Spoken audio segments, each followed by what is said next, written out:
Mothibi. Just a reaction on this? Well, we have appointed, or I have appointed, one of the really outstanding legal minds in our country who has distinguished himself both in the prosecutorial area as a prosecutor in the past. So he has earned a lot of stripes as a prosecutor. Then he became a magistrate. So on the judiciary, he has practiced on the bench. Wait. Just wait a second. South Africa, did you really catch what just happened? Because if you blinked, you might have missed one of the most controversial political decisions in recent years. A decision that has reignited old wounds about justice, power, and political interference. The country was told there would be an open process. Panels were formed, candidates were shortlisted, interviews were conducted. Public confidence, fragile as it already is, was placed in that process. People applied in good faith. They traveled, they prepared, they were questioned in public view. And then, none of them got the job. Instead, the President of the Republic, Cyril Ramaphosa, appoints Advocate Andy Mothibi as the new National Director of Public Prosecutions, a man who was never interviewed, never publicly assessed, and never part of the advertised process. Now, let's be clear from the start. This is not about insults, it's not about personal attacks, and it's not about declaring anyone guilty of anything. This is about trust. Because when South Africans woke up to this announcement, the first reaction wasn't celebration. It was confusion, disbelief, and suspicion. Was this constitutional? Yes. But here's the question shaking newsrooms, timelines, and dinner tables across the country. If the process was open and transparent, why was it ignored? If none of the candidates were suitable, why wasn't the process restarted? And if this decision is purely about competence, why does it feel so politically convenient? Some saying that this puts to question why we had that transparent process of interviewing a lot of people. Your thoughts around this one? Well, I instituted this process of having a very transparent and open manner in which a public official like the head of the NPA should be appointed. The last time when Shamila Botoi was appointed, I opened up a process which many people welcomed. It's not in the law. The law says the president can appoint whomever he wants. But I felt that because of the importance of the position, we should open it up so that the public can see and have an insight in the type of person that we want in that position. So the second time round, to replace Shamila Botoi, who is retiring, I did the same thing. And there were 18 or so applications. And the advisory panel informs me that none of those that were shortlisted really could be appointed as the head of the NPA. So in the end, because of the shortness of the time, I then relied on what the Constitution empowers me as president to do. And it is for that reason that I decided to appoint Mothibi. Tonight on Mzansi PoliScope, we're not telling you what to think. We're laying out the facts, the reactions, the public concerns, and asking the questions many South Africans feel too tired or too frustrated to ask anymore. Let's talk about power. Let's talk about justice. And let's talk about what this appointment really means.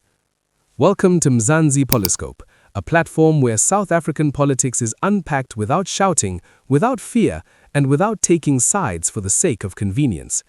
If you value accountability, transparency, and honest debate, make sure you subscribe and turn on notifications. We break down the stories that matter and the ones others are afraid to touch. Now, let's slow this down and deal strictly with the facts. On Tuesday night, the presidency issued a statement announcing that Advocate John Lekgowa, widely known as Andy Mothibi, had been appointed as South Africa's new National Director of Public Prosecutions.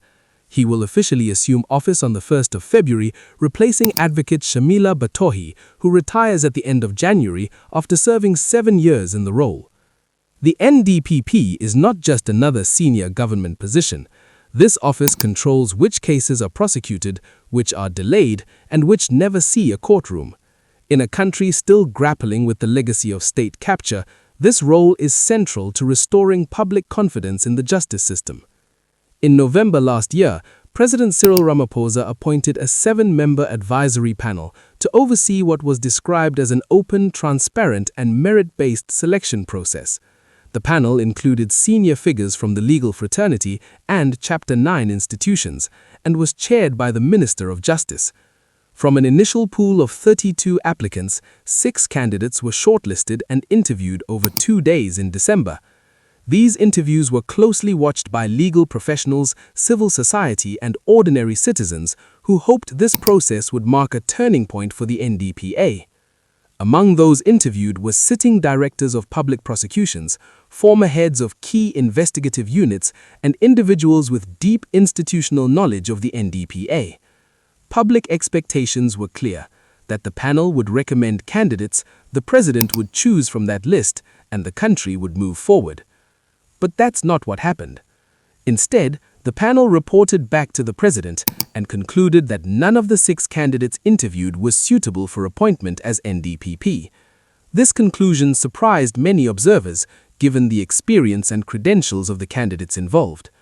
Following that report, the president exercised his constitutional authority and appointed Advocate Andy Mothibi, someone who was not part of the interview process at all. And at this precise moment, a legal decision became a political storm. The reaction to this appointment was immediate, and it was intense. Within minutes of the announcement, news platforms were flooded with comments. Social media timelines shifted almost instantly, and what stood out was not celebration, but disbelief. Many South Africans weren't arguing law, they were arguing fairness. One reader summed it up bluntly, saying the entire process felt like an expensive waste of taxpayer money. Another pointed to a deeper issue, warning that the concern wasn't about personal motives, but about a familiar pattern: investigations that start loudly and end quietly, processes that appear serious but deliver no real consequences. On X, formerly known as Twitter, the language was sharper and more emotional. One post compared the situation to a common frustration in government hiring. Jobs are advertised, interviews are conducted, people spend their own money and time only for the position to be given to someone who never applied and never submitted a CV. The post went viral, not because it was polite, but because many people felt it captured a painful truth about how power is exercised in South Africa. Others questioned the sincerity of the interview process itself. Some suggested it was rushed to create the appearance of transparency, while the decision had already been made behind closed doors. These are opinions, but they are opinions widely shared by citizens who no longer easily trust official processes. Then came the more serious reactions. Some commentators openly accused the president of undermining the independence of the National Prosecuting Authority. Others went further, framing the decision as a move to protect political interests ahead of what many believe will be a difficult electoral period for the governing party. It's important to be clear here.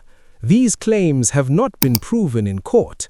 No judicial body has ruled that this appointment was made for improper reasons. But political legitimacy does not live only in courtrooms. It lives in the minds of citizens. And right now, a significant portion of the public feels that something about this decision does not sit right, not because they know something others don't, but because history has taught them to be cautious when processes are bypassed. What's driving the outrage is not just who was appointed, but how it happened. People are asking simple questions. Why interview anyone if the outcome can be ignored? Why speak of openness if the final decision feels closed? And why should citizens continue to trust systems that repeatedly disappoint them? These questions are not attacks, they are expressions of fatigue. And in a democracy, fatigue is dangerous because it turns hope into suspicion and participation into silence. That, more than anything else, explains why this appointment has struck such a deep nerve. Now, this is where the conversation becomes uncomfortable, but necessary. To understand why this appointment has triggered such deep suspicion, we have to look at the public context in which it takes place. Not rumors whispered in dark corners, but issues that have already entered national conversation, parliamentary debate, media reporting, and social discourse. First, there is Phala Phala. President Cyril Ramaphosa has consistently denied any criminal wrongdoing, and to date, no court of law has convicted him of any offense related to the matter. That fact is important and must be stated clearly. However, Phala Phala remains unresolved in the public mind. Questions around foreign currency, reporting obligations, and accountability have lingered without a definitive legal conclusion that satisfies public curiosity or concern. For many citizens, the issue symbolizes a broader problem, powerful figures appearing insulated from consequences. So when a new NDPP is appointed under these circumstances, people inevitably ask whether the prosecutorial system will ever be willing or able to pursue politically sensitive cases without fear or favor. Then there are family-linked allegations that circulate in the public domain. Names like Hangwani Morgan Mamuela, the president's nephew, have been mentioned in online discussions and political commentary. Again, there is no court judgment proving criminal conduct, but the mere existence of these conversations reflects a deep mistrust of political networks and patronage. In a healthy system, such discussions would be neutralized quickly through transparent investigations and clear outcomes. In South Africa, however, delays and silence have allowed speculation to grow. Another name frequently raised by commentators is Vusimusi Cat Matlala, currently incarcerated at Mbongweni Supermax. There is no verified evidence that Matlala possesses information implicating the president or senior political figures. None has been tested in court. None has been confirmed by prosecutors. Yet belief persists among some sections of the public that certain individuals know more than they are allowed to say. That belief, whether accurate or not, is rooted in history. South Africans have seen whistleblowers ignored, witnesses sidelined, and cases stalled for years. In that environment, speculation fills the gaps left by institutional silence. This is the crucial point. The suspicion surrounding this NDPP appointment is not being manufactured out of thin air. It is emerging from accumulated disappointment, unfinished accountability, and a justice system that has struggled to demonstrate independence when it matters most. Critics are not saying the president is guilty. They are saying the system no longer inspires confidence. And when confidence collapses, every decision is interpreted through a lens of doubt. This is why calls of self-protection and elite shielding are appearing online, not because they have been proven, but because unresolved scandals have taught the public to expect the worst. In politics, perception becomes reality faster than facts can catch up. That is the dangerous space South Africa now occupies, where even lawful appointments are viewed through a prism of suspicion, because too many questions from the past remain unanswered. To fully grasp why this NDPP appointment has sparked such debate, we must step back and look at the bigger picture, the political system itself. It's not just about one man. It's about a system that has repeatedly struggled with accountability, transparency, and institutional integrity. Many critics argue that the ANC's long tenure in power has allowed structures to weaken. Over decades, oversight mechanisms have been bypassed, and critical institutions often operate in ways that serve continuity rather than justice. In public discourse, This is sometimes referred to as systemic rot. That term is strong, but it reflects the sentiment felt by citizens frustrated by years of collapsed investigations, delayed prosecutions, and political influence over bodies that are meant to operate independently. When a process like the NDPP appointment is perceived to being manipulated, even legally, it reinforces this sense that political convenience overrides competence. Even well-intentioned citizens wonder if merit truly matters in South African politics, or if networks, loyalty, and perceived protectiveness dictate outcomes. Some commentators argue this is not only about the ANC itself, but about the political culture in South Africa. Decisions that are technically lawful can still undermine legitimacy if they are perceived as self-serving, and that perception is powerful because it shapes public trust, voter confidence, and civic engagement. The consequences are tangible. Public institutions are expected to operate without fear or favor. When they are seen as extensions of political interests, even the most competent officials face suspicion, and the public starts to disengage. Participation, oversight, and scrutiny weaken, and the very foundation of democracy is threatened. Yet, within this criticism, there is also cautious hope. When capable, independent, and principled leaders emerge within this system, they are often celebrated widely. That demonstrates that the appetite for accountability and reform is alive, but it also highlights how rare such leadership appears to be in practice. In other words, the frustration is not merely about this one appointment. It is about decades of weakened institutions, delayed justice, and the repeated perception that powerful actors operate beyond consequences. And in that context, every decision, however lawful, is weighed against the history of mistrust. Interestingly, even in this climate of suspicion, hope has recently emerged from unexpected corners. Figures like General Nhlanhla Anazi have been publicly praised for taking firm stances against crime and for demonstrating visible accountability. Whether one agrees with every decision he has made or not, the public's reaction reflects something deeper, a hunger for leaders who act decisively and with integrity. For many South Africans, Mkhwanazi represents a standard they want replicated across institutions.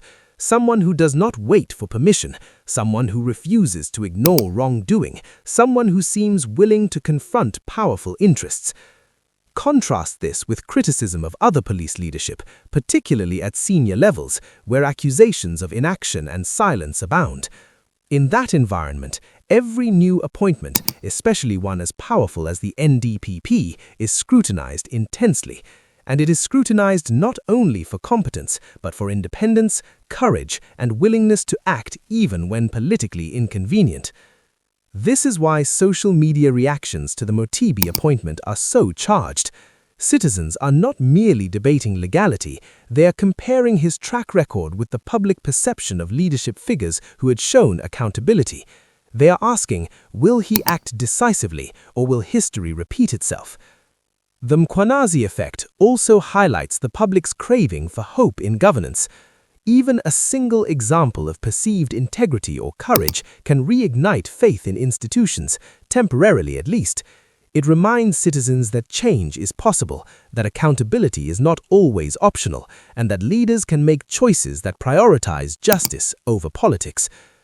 But that hope is fragile.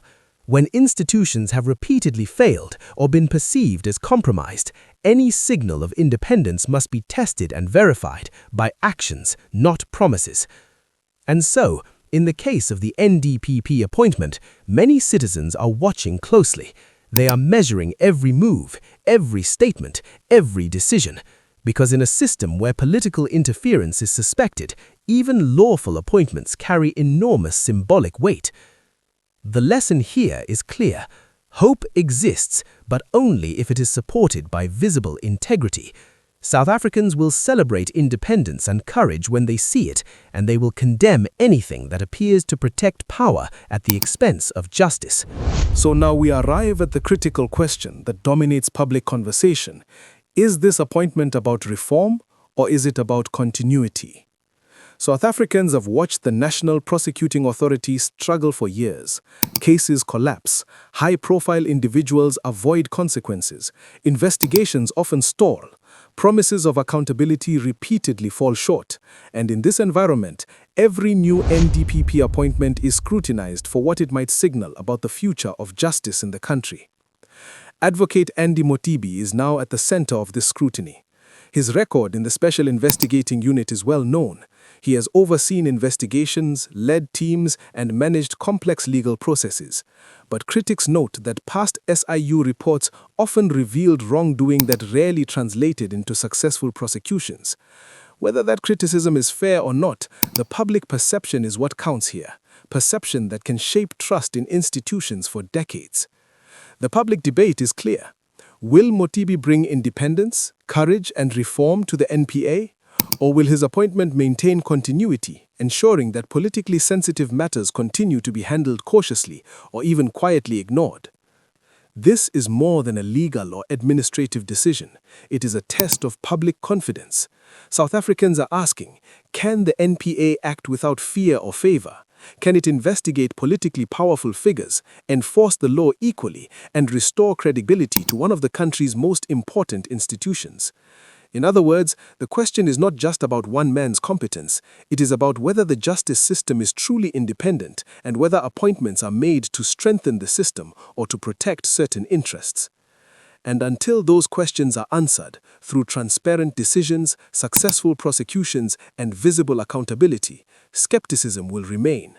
The country is watching, analysts are watching, and most importantly, citizens are watching. So the challenge for Mothibi is clear. He must demonstrate independence beyond doubt, act decisively, and rebuild trust in the NPA. Anything less risks reinforcing the very public doubt that has already surfaced. Now, it's time to bring all of this together. South Africans, the NDPP appointment is not just a headline. It is a reflection of the tensions between law, politics, and public trust. It is a reminder that lawful authority does not automatically translate to legitimacy in the eyes of citizens. And it is proof that every decision, no matter how legally justified, will be measured against years of history, mistrust, and public expectation. At the same time, this moment is an opportunity. Advocate Andy Mothibi steps into one of the most important roles in South Africa's justice system. His performance will not only affect his own legacy, but will also shape the credibility of the National Prosecuting Authority, the confidence of the public, and the perception of whether accountability can truly exist in South Africa. But now, it's your turn.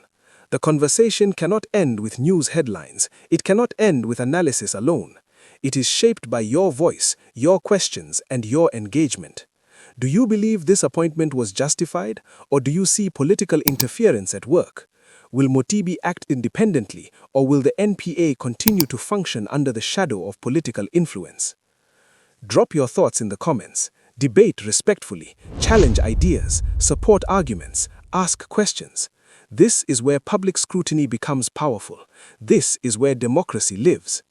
Here at Mzansi PoliScope, we will continue to follow this story and every story that matters to South Africans. So, if you want analysis, updates, and deep dives delivered clearly and without fear, subscribe and turn on your notifications. Because South Africa's democracy depends on conversations like this, on citizens who speak out, and on leaders who are held accountable. And remember, justice is not given, it is earned. One decision, one prosecution, and one leader at a time.